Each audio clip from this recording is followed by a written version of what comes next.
Buying a new house is always a bit of a challenge, especially with how the market is these days.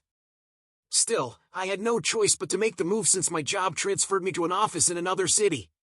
So, I had to sell my old place and pack up myself and my son, Tyler, to move a few states over. We decided to take a weekend trip to check out some houses that seemed promising. That's when we first walked through our current home. It was a nice, cozy 2-story with a big yard, just the kind of place perfect for a 10-year-old boy who loved to run around and play. During the tour of the house, we found out about the Crawlspace. The real estate agent was going over some details of the house with me, while Tyler clearly wasn't thrilled about being dragged along for this. The agent must have noticed this because, after a bit, he knelt down and addressed Tyler. "Hey buddy, I bet this is boring for you, huh?" Tyler just nodded. "I was gonna save this for later, but wanna see something cool?" Tyler nodded eagerly. I gave the agent a look, unsure of what to expect, but he just smiled and motioned for us to follow him. We went upstairs to the guest room, which I was considering turning into Tyler's room if we decided to go for the house. It gave me a little peace of mind knowing that the guest room was right next to the master bedroom. The agent walked over to the closet, opened the double doors, and motioned for us to look inside. Everything seemed normal until he pressed down hard on a section of the wall. The panel slid in and rolled aside, revealing a hidden space between the 2 bedrooms. "No way!" Tyler exclaimed, leaning in to peek inside. "What's all this?" I asked the agent. "Well," he began, "this house was custom built. The previous owner had a kid who wanted a secret fort or something. You know how kids are. They couldn't do a treehouse because of the lack of good trees around here, so the guy came up with this little hideout. I call it the Crawlspace. But isn't this a safety risk?" I asked. "What if Tyler gets stuck in there?" "Don't worry, ma'am," the agent reassured me. He squatted down and spoke to Tyler.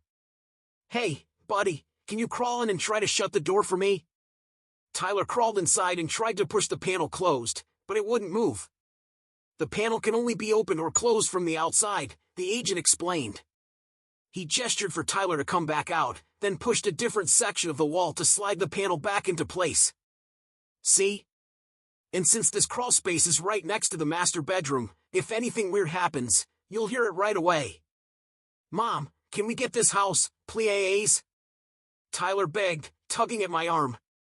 "I'm going to think it over, Tyler," I replied. "This is a big decision for me." We finished the house tour, checked out a few more places, and then headed back home. Over the next few days, Tyler couldn't stop talking about the crawlspace and all the things he could do with it. I still had some concerns but decided to look at a few more listings before making a final choice. As time passed, though, the house with the crawlspace started looking like a great option. It was affordable, close to good schools, and only a 20-minute commute for me. When I told Tyler I decided to buy the house, he was ecstatic. Moving in took longer than expected, but once we were settled, we dedicated a weekend to turning the crawlspace into a fun little spot for Tyler. I put up some fairy lights inside, and he filled it with his books and a blanket to make it cozy. When we finished, it honestly looked pretty charming. I could see why Tyler had been so excited about it. After all, what kid wouldn't want a secret space just for them? The first week in the new house was great. Tyler was adjusting well to his new school, and even made a new friend named Evan. I was relieved to see him settling in so well. It had been one of my biggest concerns about moving. My new job was going well too. It was the same company, so everything felt familiar, and my new coworkers were friendly. The second week felt like a repeat of the first, but then, something strange happened that second weekend. It was a late Saturday afternoon, and I was lying in bed watching a show on Netflix. Tyler was playing in his room. I had just finished an episode and paused it to go downstairs and grab a snack when I heard something. "Yeah," Tyler's voice said quietly, "school's been going all right." I stopped. It sounded like Tyler was in the crawlspace, but who's he talking to? He didn't have a phone, and mine was still on my nightstand. "I made a friend. His name's Evan," Tyler continued. "I think you'd like him." I stood still, listening. Tyler hadn't always been as social as he was now. When he was younger, he had an imaginary friend. It had been a bit hard for me as a parent. Sure, a lot of kids have imaginary friends, but it's still tough to watch, feeling like maybe you failed somehow because your kid doesn't have real friends. I thought maybe Tyler had brought this friend back to help him adjust to the move. I walked to his room and saw him reading a comic book in the Crawlspace. "Hey, kiddo," I called, "I'm about to go make dinner. Want to do a movie night after?" Tyler's face lit up, and he grinned. "Do I get to pick?" I nodded. The rest of the weekend went by without incident, and I didn't notice anything odd with Tyler. He was having a bit of trouble with his math homework, but that was about it. Then, Tyler asked if he could invite his friend Evan over to play. I agreed, hoping it might help him feel a little less isolated. Evan came over the following Saturday, and his mom, Sarah, decided to join him so we could have a chance to chat. We sat down in the kitchen, sipping coffee, while the boys were upstairs playing. Sarah and I got along really well. "So, what happened to your husband?" she asked casually. "Oh, we split up when Tyler was around 4, I answered. He didn't really want custody, and I was more than happy to keep Tyler away from him, so it's just been us for a while now. Has anyone else come into the picture?" "A few guys, but I don't know. It's not that Tyler didn't like them, but none of them really clicked, you know?" I shrugged. Sarah nodded. "I get it. I honestly thought I'd never date again before I met my wife. I did consider the guy who owned this house, though." "Really? You knew him?" "You don't?" she asked, surprised. "No, I never had a chance to meet him. All the paperwork was handled through the agent. I think he already moved on to another place or something. I wouldn't blame him after everything that happened." "What do you mean?" I asked, puzzled. That's when we both heard Tyler yelling upstairs. "Hey, let me out!" We both jumped up and headed upstairs to see what was going on. As we walked into Tyler's room, we found Evan with his hand on the panel's button, while Tyler was crawling out of the crawlspace. "What are you two doing?" Sarah asked, hands on her hips. "We were playing hide and seek," Evan explained. Tyler went into his little hideout, and I closed the door just to mess with him for a bit. Sarah shot me a look, waiting for an explanation. I quickly told her about the crawlspace and how the panel worked, and then she turned to Evan, giving him a stern lecture. "If you ever do something like that again," she said firmly, "we'll leave, and you'll be grounded for 2 weeks. Understand?" "Yes, Mom," Evan said, looking guilty. "Good. Now apologize to Tyler." "I'm sorry for locking you in there," Evan said, looking at Tyler. "It's okay," Tyler replied. "It wasn't that scary, I just didn't want to be stuck in there." With that settled, Sarah and I went back downstairs to finish our coffee and conversation. "Sorry about that," Sarah said with a sigh. "Evan's harmless, I promise. He just doesn't always understand when something could be dangerous." "It's fine," I replied. "Honestly, I should have told them to stay away from that thing. Why is it even there?" Sarah asked, raising an eyebrow. "Oh, well, funny story," I said, laughing a little. "The previous owner had this house custom built, and he included the crawlspace for his kid, so they could have a secret hideout. You know how kids are." "Huh," Sarah said, taking a long sip of her coffee. "I wonder if that has anything to do with what happened." "What do you mean?" I asked, curious. "Well," she began, "I knew the guy who lived here had a kid. He'd bring her to school events, things like that. She was about Tyler and Evan's age. Then, one day, she went missing." "Missing?" I echoed, feeling a chill. "Yeah, it was on a camping trip," she explained. "The dad went to grab something from the cooler, and when he turned around, she was just gone. They searched that entire forest, but nothing turned up. Eventually, the police investigated him, but they didn't find any evidence that he had anything to do with her disappearance." "When did all this happen?" I asked, my mind racing. "Oh, about a year ago," Sarah said. "The police wrapped up their investigation about 6 months ago, so I guess he decided to leave and get out of here." I looked down into my coffee, trying to process what I was hearing. It was always hard to hear about other parents going through something like that, and a horrible thought crept into my mind. What if something like that happened to my kid? Don't worry, Sarah said, sensing my unease. I'm sure the house is fine. I just thought you should know. Thanks, Sarah. I appreciate you being honest with me, I said, trying to shake off the dark thoughts. We moved on to lighter topics as the afternoon passed, and before long, it was time for Sarah and Evan to head home for dinner. I went upstairs and found the two boys sitting together in the crawlspace, reading comics. It was a little cramped for both of them, but they didn't seem to mind the tight space at all. Evan crawled out and Tyler promised to meet him again at school. That evening, as I was getting ready for bed, I heard Tyler say something. See? I told you you'd like him. There was a brief pause. Oh, I'm glad you like me too, Tyler added. I couldn't resist, so I leaned down in front of the crawlspace and called out, yeah, you're both pretty alright kids. Oh, hey, Mom, Tyler said, sounding a little surprised. Get to bed, Tyler, I replied. I heard him shuffle around on the other side of the wall, and I turned off the lights, getting into bed. As I lay there, drifting off to sleep, I had a thought. Why did Tyler sound so surprised when I responded? The incident with the crawlspace happened exactly a week later. This is going to sound strange, but I honestly count myself lucky that I was at home with a head cold when it all went down. I was lying in bed when I got a phone call from the school. Hello, is this Tyler's mom? The voice on the other end asked. This is she, I replied, my voice clogged up from my cold. Are you sitting down? I stood up, suddenly feeling a sense of dread. Why do you ask? Okay, this is going to be difficult to explain, but something's happened with Tyler. What's wrong? I asked, panic rising in my chest. He's gone missing. We need you to come in and discuss what's happened. The cold I had was the last thing on my mind. I got dressed and was in my car faster than I'd ever moved before. I drove like a madwoman, barely able to keep my focus. When I reached the school, I stormed into the front office, slamming my hand down on the desk, startling the woman who was working there. I'm Tyler's mom, I said as clearly as I could, my voice still raspy from my cold. Oh, yes, of course. Right this way, ma'am, she replied. She stood up, unlocked a door behind her, and gestured for me to follow.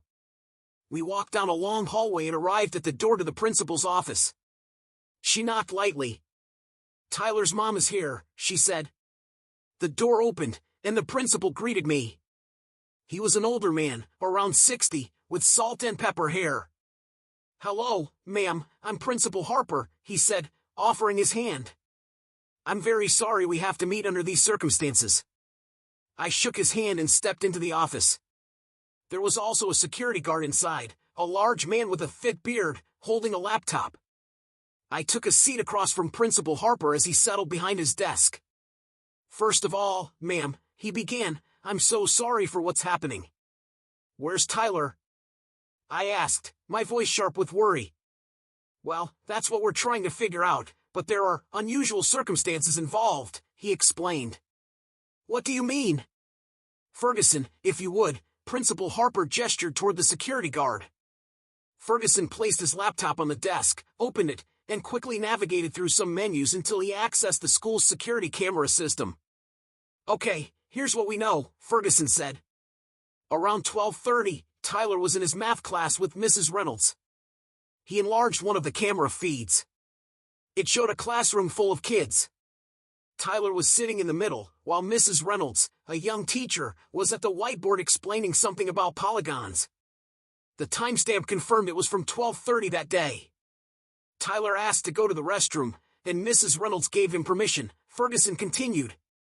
The footage showed Tyler raising his hand, then leaving the classroom with a hall pass. Ferguson switched to another camera, this time showing the hallway outside the classroom. Tyler walked down the hall and into the restroom. He switched to another angle, showing the restroom entrance. Now, after a few minutes, Mrs. Reynolds sent another student to check on him, Ferguson explained. Here's where things get strange.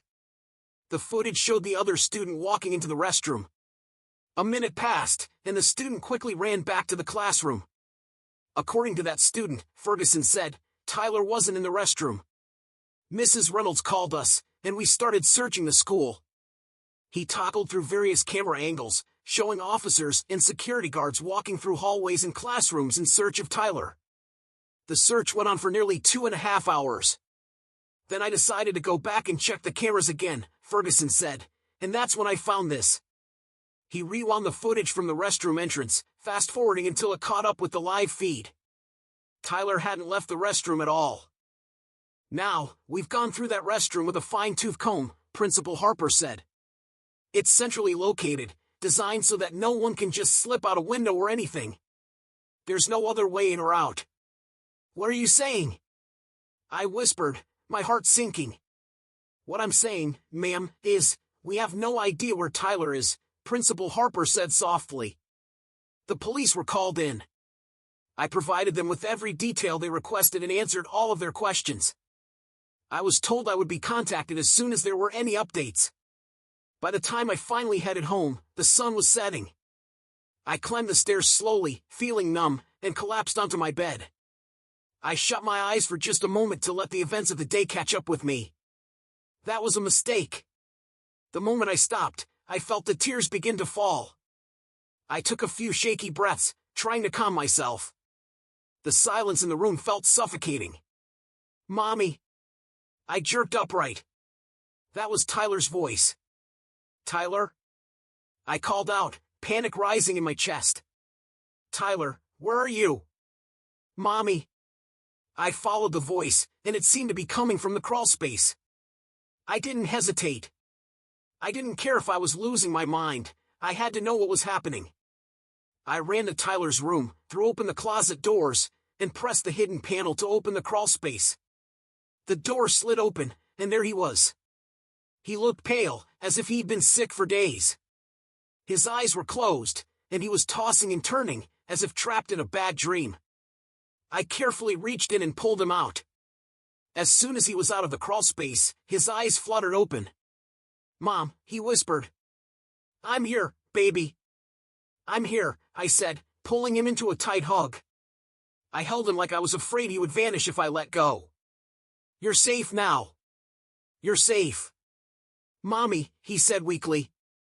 My friend tried to take me. I pulled away slightly to look him in the eye.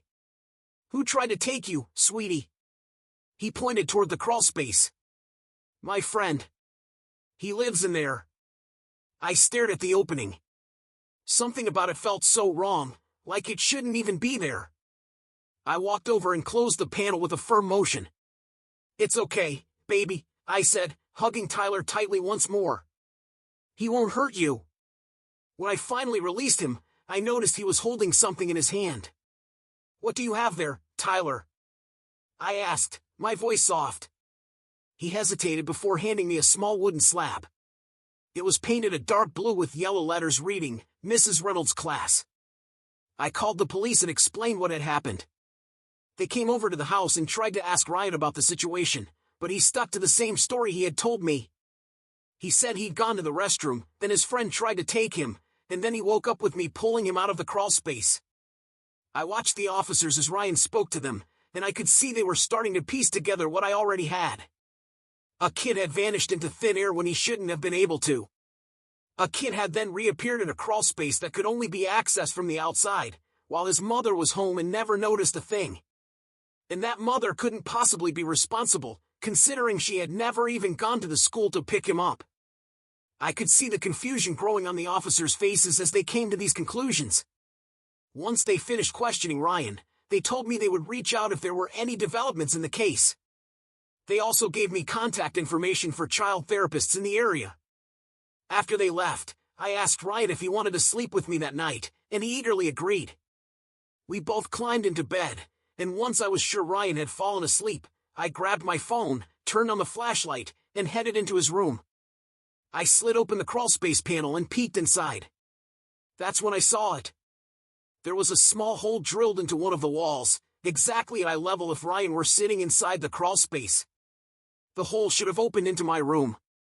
There was just one problem. I knew there was no hole on my side of the wall. I hurried to my bedroom and checked.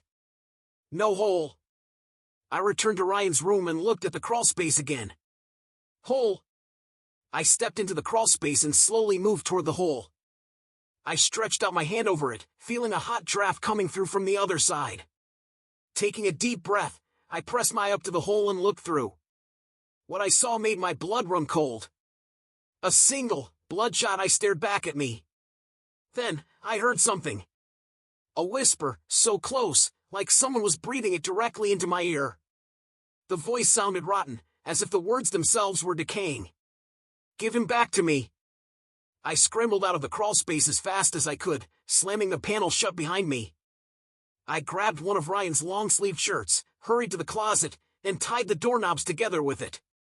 All the while, I whispered a prayer, hoping whatever that thing was would stay inside and never speak again. I climbed back into bed with Ryan. I looked at him, peaceful and still. For the first time that day, he looked relaxed. I held him tightly, staring at the wall. The same wall that somehow had a hole, and didn't, and I silently dared whatever had been watching me to try and take my son away again. It's been 3 days since then, and things have been tense. I moved all of Ryan's clothes out of the closet, keeping a careful eye on the panel. I put everything in my own closet, then used a bike lock and zip ties to secure the closet doors. So far, they haven't budged. I'm doing my best to figure out how to get us out of here, but it's not easy. You can't just sell a house and move out in 3 weeks. So far, nothing else has happened with Ryan. He's been quieter than usual, but I'm getting him a therapist, and he's been sleeping in my bed every night so he doesn't have to worry about that thing. I don't know what I'm going to do. I need to get us out of here, but that's easier said than done. What I do know is this. No one messes with my kid while I'm around. No one.